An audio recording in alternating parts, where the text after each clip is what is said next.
जी नमस्कार, मैं हूं सुनील सिंह और आप देख रहे हैं आज़ाद सिपाही। इस वक्त हम राजधानी रांची के संसदीय कार्य मंत्री आलमगीर आलम के आवास के सम्मुख हैं और यहां पर देख सकते हैं कि 14वें वित्त आयोग संविदा कर्मी जो यहां पर इनके आवास को घेरे हुए हैं, बैठे हुए हैं। इन लोगों का एक ही मांग है कि 14वें वित्त आयोग से इन लोगों का समायोजन 15वें वित्त आयोग में किया जाए और ये पिछले 48 दिनों से अपनी मांग को लेकर के आंदोलनरत हैं और लगातार धरना प्रदर्शन इन लोगों का जारी है। लेकिन अब तक सरकार की ओर से किसी भी तरह की कोई सुनवाई नहीं हो पा रही है, ना ही इन लोगों की बात जो ये लोग रखना चाह रहे हैं नहीं रख पा रहे हैं।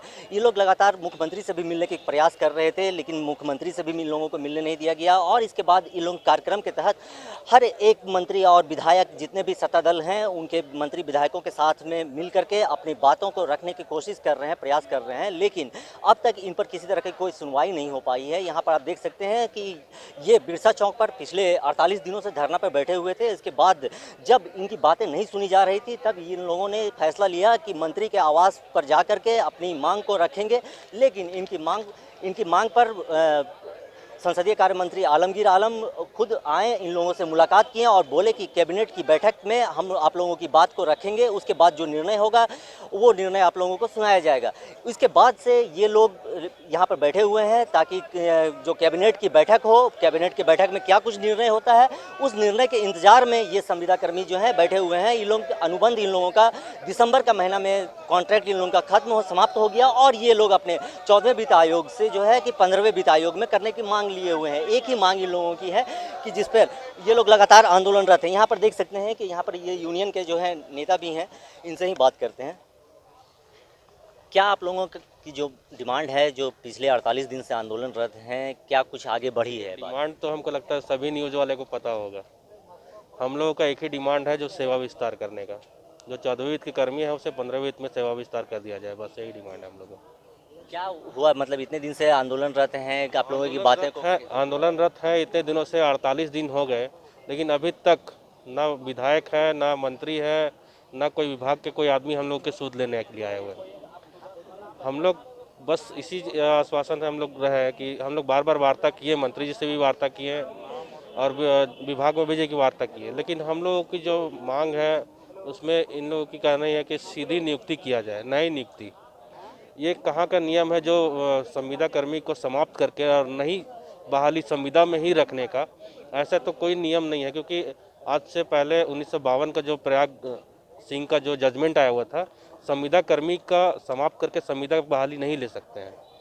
कितने दिनों से काम कर रहे थे आप लोग संविदा पे? हम लोग 4 साल से काम कर रहे हैं, 4 साढ़े 4 साल से।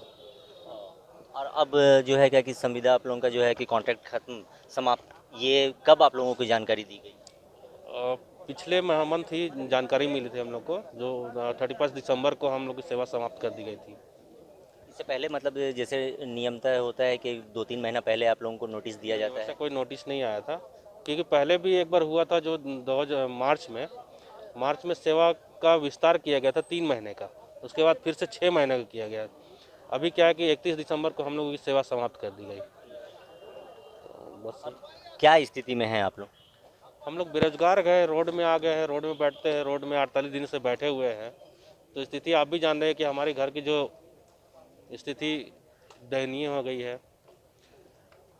कमाने वाला सिर्फ एक ही है घर में। बहुत का ऐसा है जिनके घर में कमाने वाला एक है, लेकिन माता पिता किसी का बीमार है, किसी का शादी होने वाला है, किसी का बहुत सारा प्रॉब्लम है घर का। और आप बेरोजगार कर देने के बाद तो सभी की समस्या उत्पन्न होती है।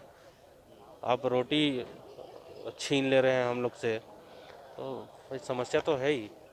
आगे आप लोग क्या कीजिएगा? अभी तो हम लोग आज 48वां दिन है। हम लोग मंत्री जी के आवास पर आए हुए थे, उनसे अपना न्याय मांग कर रहे थे, जो सब सेवा जो है विस्तार करने का। आज कैबिनेट का बैठक है, हम लोगों ने मंत्री जी से वार्ता भी किया। मंत्री जी फिर से आश्वासन दिए गए कि आज हम लोग कैबिनेट में बैठक में आपका प्रस्ताव रखेंगे और आपको मतलब फिर से अभी तक जब मंत्री जी आएंगे उसके बाद ही पता चल पाएगा कि क्या उनका मंशा है और हम लोग को क्या करना है। अभी क्या है ना कि हम लोग तो अभी तो जब तक मंत्री जी नहीं आएंगे तब तक यहाँ पे बैठे हुए हैं।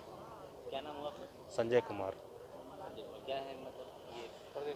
प्रदेश अध्यक्ष। ये थे प्रदेश अध्यक्ष जिनका साफ तौर पे कहना है कि अब मंत्री जी ने जो आश्वासन दिया है उन आश्वासन को देखना है कि कैबिनेट में इनकी बातों को रखा जाता है या नहीं। अगर इनकी बातों को नहीं रखा जाएगा फिर आगे की रणनीति बनाई जाएगी, आंदोलन की रूपरेखा तय की जाएगी, आखिर आगे किस तरह की रणनीति से के तहत आंदोलन चलाया जाएगा। आप बने रहिए हमारे साथ, देखते रहिए आज़ाद सिपाही। धन्यवाद।